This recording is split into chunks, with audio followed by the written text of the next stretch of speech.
Oh hey mun phia ram noi ka da ho ka ani min lama ka phur chuak to in ka khen pui to hei hi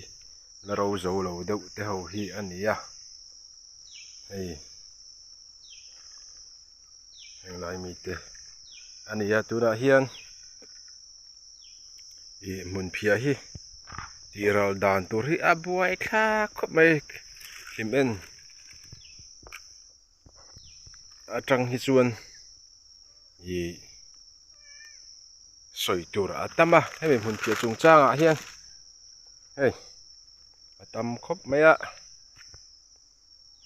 ka pho dul maya atam tia khan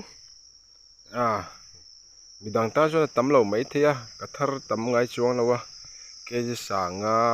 sang ruk te ba ka thar ngai lawa chung te chuan nia nikuma te po chuan chu tiang zat vel tho chu ka thar thawa hei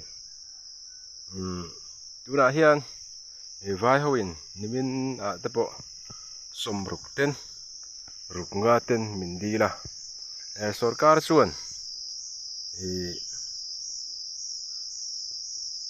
number 1 kan ti hi cheng zain kan lei an lei do na tin number 2 hi somriat in leian tumani tuna hian mun phia hi sai puma son kudam omta godang mun phia da khom na tur chumia chuan da phaya chuan sarkarin alo bukdon ta ni sai puma kan va da phei khan sarkarin engki ka nge a bukdon kan shelawani kan va da phei to banga tikhan anlo buk mai don in a hria da ma se he ke niang mir thei tan chuan kan lo in nga ve nan ve tan te chuan hei buk ina gan khen to a mani kot kaya shala khatianga ti ral ngal mai tikha rilruwa om thina tuna po hian sai puma phur kan soi chiang zel ta lo lo nge tuna hian sarkarin cheng somria din number 2 kan ti hi leidon ta ni chuta sun sai pum le limen inkar hi ke em som ni vel ani ta chuta sun ke ni ang hun phia klem te thar tan chuan cheng somriat polong ni ta se motor man mana khan chu helai kot kaya sal ai chuan la to set ani chu chu tiang chu ania wangin tuna somriat poni ta se sai puman va phur phei khan ke ji a chenga ten antita a motor man kha ani chuan chenga kan choi chuan sari nga ami chu tiang vel chu ania chutan la buk mai box si lo inti ka ngan ron buk don sarkarin ti asiat box si lo da khom phot turin min ti ta ni tuna hian chu tiang vel chuan nia kan buai zota a kot kaya cheng somruwa pek mai nge a thanga sota vada vanga sarkar ron bukhun nga hi nge a tha zogang ngai tu tham tak ani to ni tuna hian chu wang chon alu hai kha khop maya chang chuan society kalkanga leivek tur ti te ni ta ani si chuan helai kan khuwa society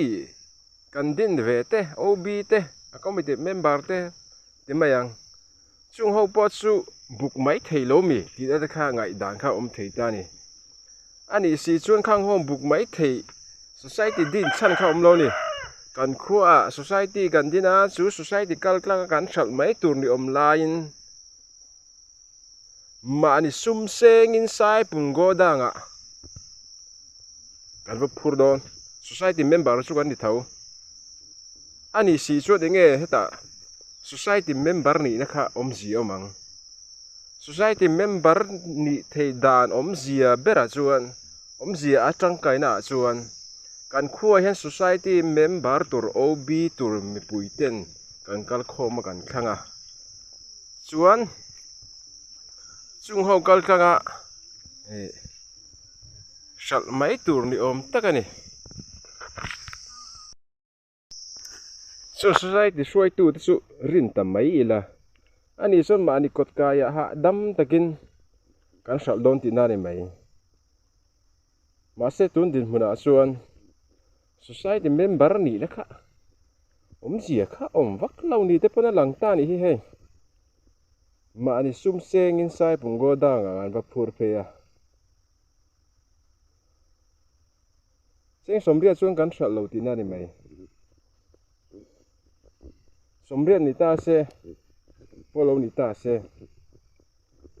sari nga in kan va sal ti na ni mai khami chenga ke ma ni na kan man akhan support price kha thei box si lawa somria chuan kan sal lo ina ni phot mai ni chung te ni awang chuan a boi kha bia tuna hian ganin ngai tua na sa a eng tia ti chi zel nge niang ti hi ni ka in hi hei mai te hi ala nia mun phia te kan sal thei chuan thing te po kan zai ti ranga in te po kan sa ve ang ti be se na sang tak ne an om la in thing te po ka zai ti re ve ang ka ti ani ani kum atang khan kan sal chia a chu ka soi to ro ke si a som nin ka sal ka ti to ha do ta ni lawa society a quintal ni ve som kalklang khan company bin cheng som sarin kan pe kan ti kha ania te khinan heng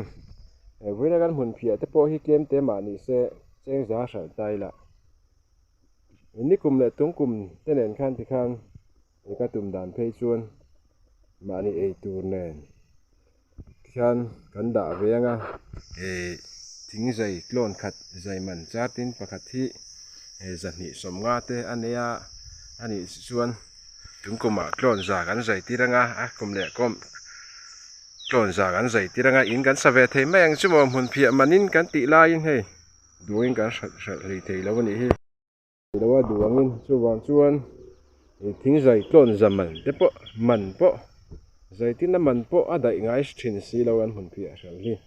tin mun phia hi zau taken kol thei po ani lawa a hau taka a chang ma sia keni ang tan kum khata kan sal hi kum khata kan khat khan hi a zo maya khan chung te ni wang chuan a boi kha em mai ni rồi in nuôi poka đã nu ala du ang te chuan sal thei lang chuan cheng za in sal thei la quintal ruk lek pon nei la cheng sing ruk ani mai do na chu ta chuan cheng sing hi sa nga po lo mang tai la thing zai na man tur khan mo in te po ka sa ve thei mai turania in nuôi pon ka da ke ma zong chu in nuôi han ka da dul mai ni em hun phia chu nuai te pon ka da